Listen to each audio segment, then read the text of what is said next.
दोस्तों, रूस और यूक्रेन के बीच युद्ध के 1349 दिन हो गए हैं, जबकि हमास और इसराइल के बीच युद्धबंदी के 26 दिन।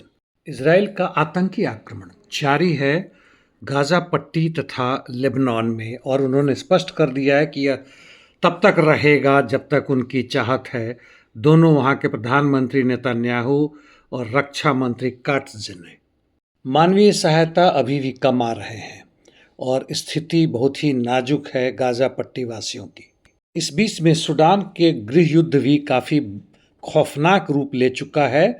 वहाँ पे बच्चों औरतों समेत अन्य लोगों को भी मारा जा रहा है, भूखमरी भी भयावह है।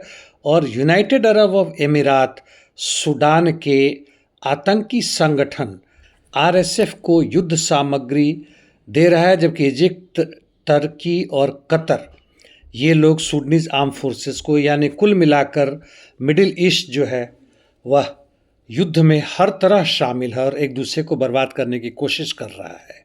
जबकि वेनेजुएला ने रिक्वेस्ट किया है खबरों के हिसाब से युद्ध सामानों का, खासकर ड्रोन्स का, ईरान से भी। देखें आगे क्या होता है।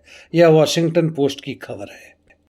रूस यूक्रेन युद्ध के बारे में जहाँ तक दक्षिण की बात है, पूरे जापोरिजिया उसे सटे हुए निप्रो क्षेत्र में भी रूसी सैनिकों का बढ़त जारी है।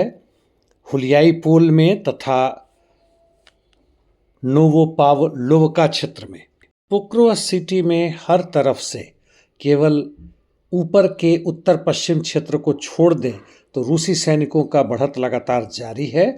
और उन्होंने अभी पश्चिम में भी फॉरेस्ट बेल्ट पर कब्जा कर लिया है। यह स्थिति मिर्नोग्राद की भी है। जबकि पोक्रोवस के उत्तर में शाखोव में यूक्रेन का ज़बरदस्त डिफेंस तथा काउंटर अटैक भी जारी है और उन लोगों ने बोइकुवका पर भी कब्जा कर लिया है। और इनकी पूरी कोशिश है और चाहत है कि इस आक्रमण के कारण पोक्रोवस और मिर्नोग्राद को बचा लेंगे, लेकिन ऐसा नज़र नहीं आ रहा है, क्योंकि आईएसडब्ल्यू ने कहा है कि हाल फिलहाल में रूसी सैनिक बड़े कंफर्टेबल तरीके से आगे बढ़ रहे हैं पूरे पोक्रोवस क्षेत्र में। अब टोरेस चासियार सिवेस क्षेत्र में आते हैं। रूसी सैनिकों ने प्लेशिवका, अलेक्जांद्रो शुल्तिनो पर कब्जा करके वह लोग कॉन्स्टांटिनिवका की तरफ दक्षिण पूर्व की तरफ से बढ़ रहे हैं, जिसमें इवानोपिल्या भी शामिल है, तथा और ऊपर में प्रेडेटेकिनो की तरफ से भी इस दिशा में बढ़ रहे हैं। जबकि सोलेदार सिवेस क्षेत्र में रूसी सैनिक ओरिखो वासिलिवका क्षेत्र में आगे बढ़े हैं। नॉर्थ ईस्ट यूक्रेन लाइमान क्षेत्र में रूसी सैनिक स्टावकी क्षेत्र में काफ़ी आगे बढ़े हैं तथा यामपोल की तरफ से लाइमान की तरफ भी बढ़ रहे हैं। और ऊपर में बोरोस्कोए क्षेत्र में रूसी सैनिक रेड को डूब में बढ़े हैं। अब आते हैं कुपियांस्क। यहाँ पे रूसी सैनिक आगे बढ़े हैं दवोरिकना के दक्षिण पश्चिम में कामियांस्की क्षेत्र में।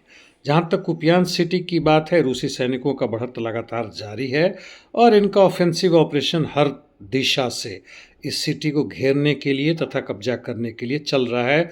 जबकि यूक्रेन के सैनिकों ने मस्कोवा और रेडकीफका पर आंशिक रूप से कब्जा कर लिया है काउंटर अटैक द्वारा।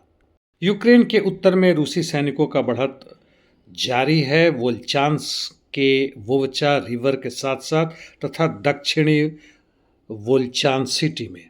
सुमी में रूसी सैनिकों ने यूक्रेन सुमी बॉर्डर पर लुकाशिवका पर कब्जा कर लिया है। आईएसडब्ल्यू की रिपोर्ट के हिसाब से अब पोक्रोवस तकरीबन रूस के कब्जे में आने वाला है, जबकि यूक्रेन का काउंटर अटैक दोब्रोपिलिया में उसे रोकने में समर्थ नहीं होगा।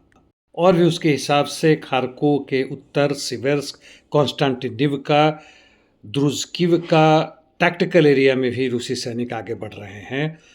इंटरडिक्शन मिशंस दोनों की तरफ से जारी है। नाटो की तरफ से भी कुछ भड़काऊ चीज़ नहीं हुआ है, इसकी आशंका है, यानी युद्ध यूक्रेन के बाहर भी फैल सकता है। इतना ही, धन्यवाद।